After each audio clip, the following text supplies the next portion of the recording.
What's going on, y'all? So listen. We are back for a whole new episode review of the Real Housewives of Potomac. This is the reunion, season 4, part 2. And, they showed us the men coming up. Baby, they had Michael following that man. I said, oh, guard your ass, okay? Because he might pinch that shit. But no. Why they ain't go find the elevator for Uncle Ray? Ray looked like he was about to expire on them stairs. Ray looked like me, okay? Ray looked like me, bitch. Let me tell you something. Steps in me sometimes don't do well, okay? When it's a certain amount, all right? I be sitting there trying not to act like I'm out of breath, but baby, I be out of breath sometimes, okay? A bitch getting there, but she ain't all the way there yet, But Michael's standing over there looking. They was like, sorry that we talking about you right now, but we'll have you down here later. So I'm thinking they finna have them come down right away. But I said, ain't no air conditioning up in there because Michael's shirt was drenched in the back. And everybody was like, oh, I'm tired. I said, what flow y'all got them on? Shit. Okay. Had the men and the women in makeshift dressing rooms with tents and stuff. I said, what type of primitive shit is this? But anyway, as the reunion kept going, they get on the whole thing with Monique and Candice, okay? And how, Monique and Candice are no longer friends, or, whatever associates that they were. They had a falling out, mostly over Ashley, okay? And I'm not finna go through the whole thing. Candice got blocked on Twitter or whatever by Monique. Monique feel as though Candice should apologize to her for that Amistad comment because you so-called interpreted wrong and you sent the message to the wrong person. Here's my thing. As they said, why would you, even if you did interpret it wrong, why would you tell it to the person that you know that she had the most issues with, Gizelle? You knew exactly what she was doing. And see, what had me upset at this whole part was both did stuff that was messed up. Only one was mostly, I ain't gonna say all the way, but mostly owning up to their part. And Candice still don't get it, okay? When they played the little clip and then she was like, this girl had her part of acting hood or whatever at one time, and they go into that whole thing and she was like, Monique was like, I'm from the hood and I'm proud of it, so what, okay? And I was like, you ain't never been hood, you ain't never act hood. I said, bitch, you just act hood, or you tried to get gutter with Ashley right here. Every time you get mad, your voice deepens and all this stuff, and your vernacular changes and everything, and all that prissy shit goes out the way. And then you up here talking about something. No, I never grew up in the hood. I mean, I've got down to a little bit of this and of this, and a little what she say? I can't even remember the words, but she didn't admit to a hood. But she said, I did not grow up in the hood. I did not grow up this way and all this stuff. And the way she said it was like you looking down on that. Like it screamed and it just, the tone was so elitist, okay, and so classist, all right? And I'm just sitting here, that's why your ass spoiled as shit, okay? And that's why your ass had your mama. Let me stop. I'm not finna do that. Because I somewhat like Candice, but Candice really turned me off on a particular subject this whole season, okay? And they get into the whole thing about her and Ashley being friends. And they trying to figure out what is the reason, what is the purpose, why are you upset? A lot of people in the cast, they was looking a little strange too. They was like, oh, them two being friends, that's like awkward, okay?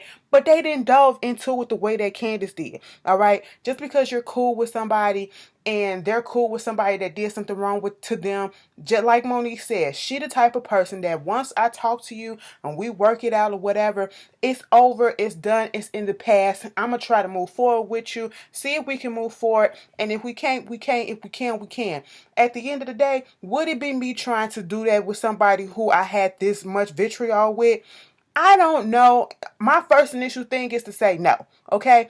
No, because I know how I am sometimes. You know what I'm saying? But then sometimes you do feel like maybe I shouldn't be so hard. Maybe I should give them a second chance or whatever, but just keep them at a distance. But to guard myself, that's why I just say no, because we already went down this road. I don't need you trying to fuck me over again. Okay? So that's why I would say no. Everybody is not the same person. Okay? There are some people who can forgive and not necessarily forget, but can move on and build monumental friendships with people that they had issues with in the past, okay? Real bad issues with, and be best friends for years. You know what I'm saying?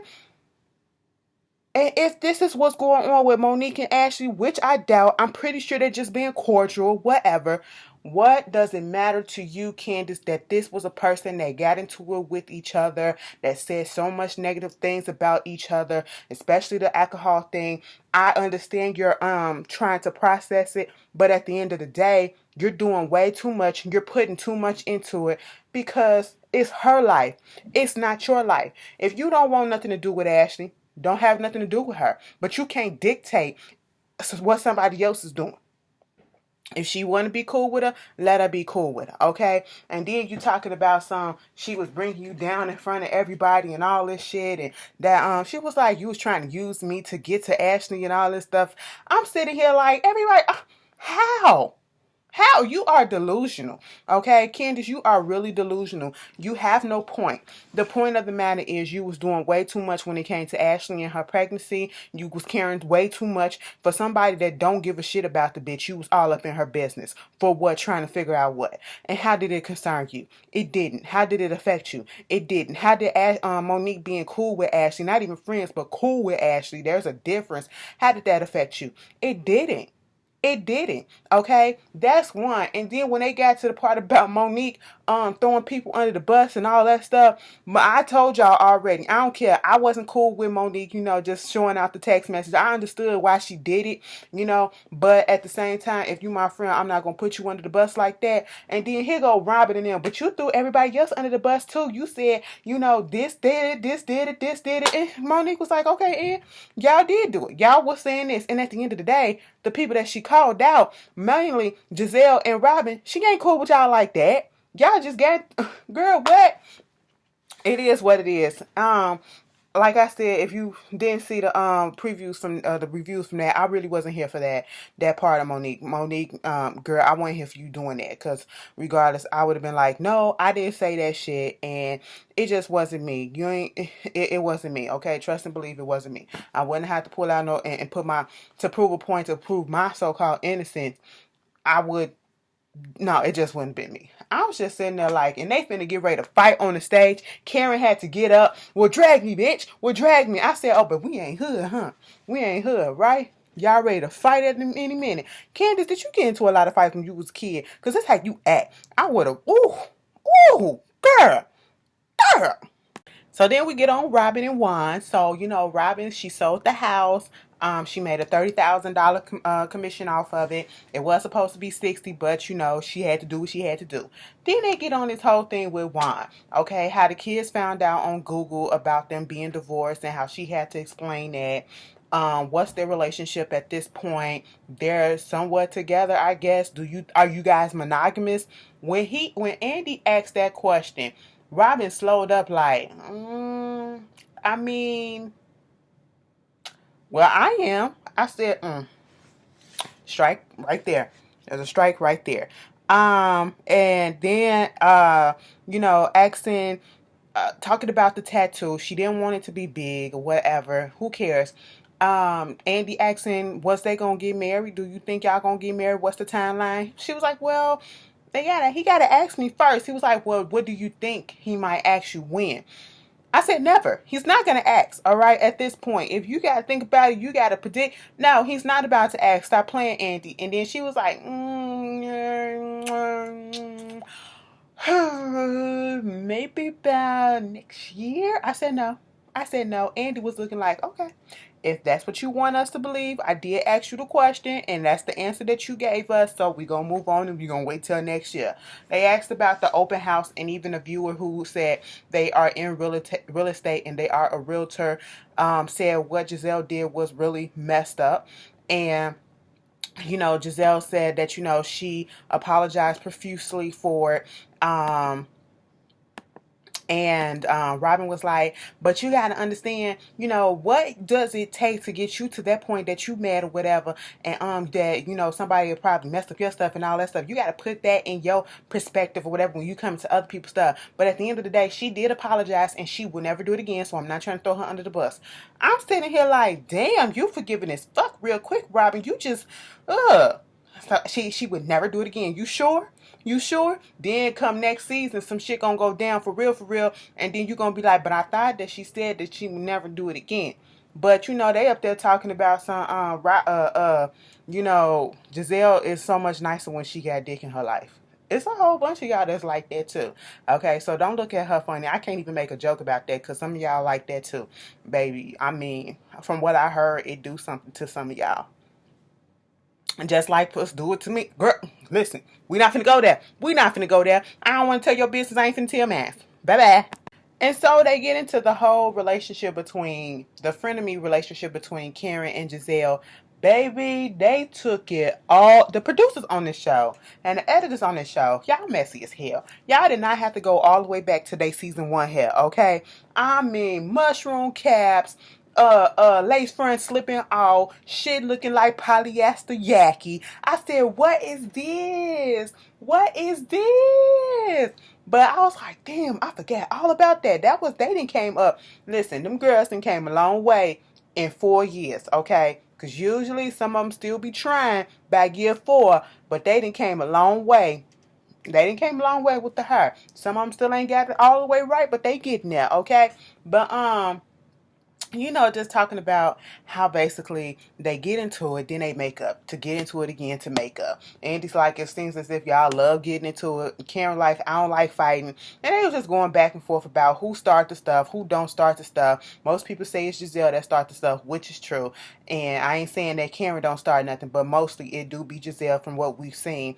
You know, Karen do throw the shots back, and then sometimes Karen throw shots, can't take it, but she do throw shots too. And all this bullshit back and forth, it is what it is. We already know how that go. Baby, they went so far back to Jack and Jill. I said, Jack and Jill? Girl, if you don't know what Jack and Jill is, look it up, okay? It's a little, yeah, look it up. Look it up. I can't wait for when they do the show on the Divine Nine sororities and fraternities. You have to, of our kind, read that book, okay? Go to your library or, you know, find a copy online for free or whatever. Read that book, Of Our Kind. It's really good, okay? And it talks about the Jack and Jill organization or whatever. Baby, it's a bunch of snobs. Anyway, did I say that?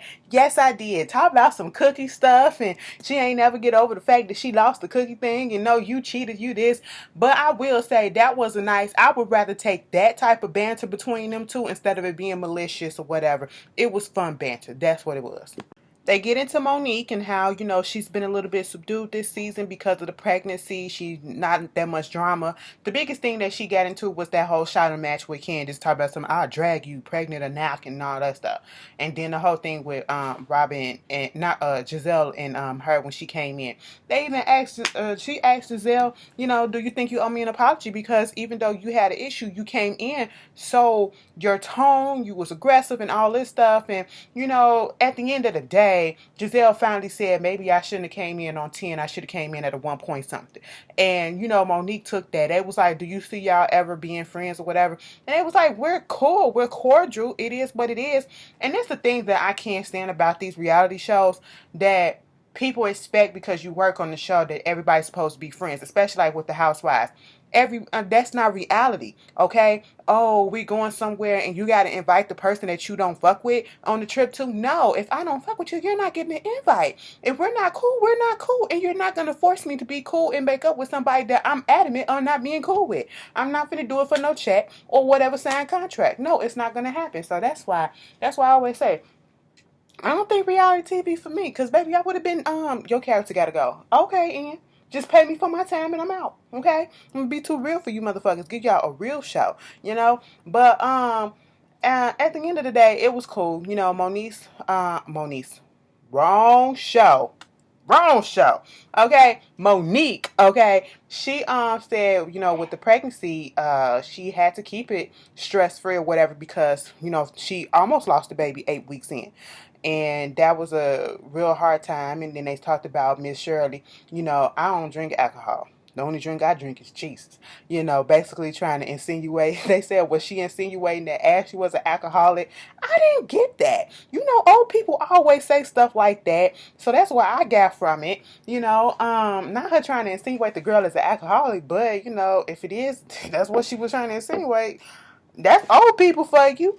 And, you know, did Monique really, how is the relationship between Monique and Miss Shirley right now? It's cool for the moment because at first, you know, she was a little skeptical about the apology because, like she said, we've only seen a little portion of what she has been going through with this woman. But for right now, everything is good, and talking about how Chris is literally his mother's twin and all that stuff. But other than that, it was cool. I'm sitting here like, so we spent this whole part 2 about what?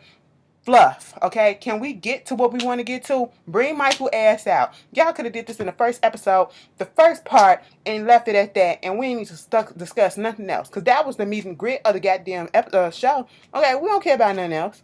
They don't fuck with each other, and it is what it is. So then they get into the whole Michael allegation things and the whole way that it came out. At the end of the day, I honestly don't feel like, because we're not about to get into the men's until, you know, the very last few minutes. But basically, Ashley is still sitting there in denial, and we found out that it was Juan, like we already said, it was Juan who he said he would suck the penis of, okay? And Ashley's still trying to refute that, talk about some two y'all saying different things and all that stuff. And like Robyn said, if we were all in on this and we all lying, don't you think that we would have said the exact same things? We would have got our stories straight together and been telling you the same thing? Exactly. That's not how shit goes, okay? And so at the end of the day, everybody says something about that man, Ashley, okay? Your friend says something. Your immediate friends probably saying something and you just don't know. And at the end of the day, you're going to stand by your husband because that's your husband. That's your benefactor. That's who's providing for you. That's the father of your child. And, you know, you got this paternal figure type of thing, situation that's going on with him. So, therefore, you're going to do what you got to do to secure your place. And that's fine. That's fine. But don't play us like we're stupid, okay? When this man has had more than one situation like this and more than one person saying the same thing, okay? That's what it is. And Gizelle, you did bring that shit up, okay? You did say that you wanted to bring it up and talk about something. No. Y'all two brought it up first. And then it's like, it wouldn't be fair to table this while we at the thing and all this stuff. Okay, why not? Why not? You could have waited. It's really time and place, okay?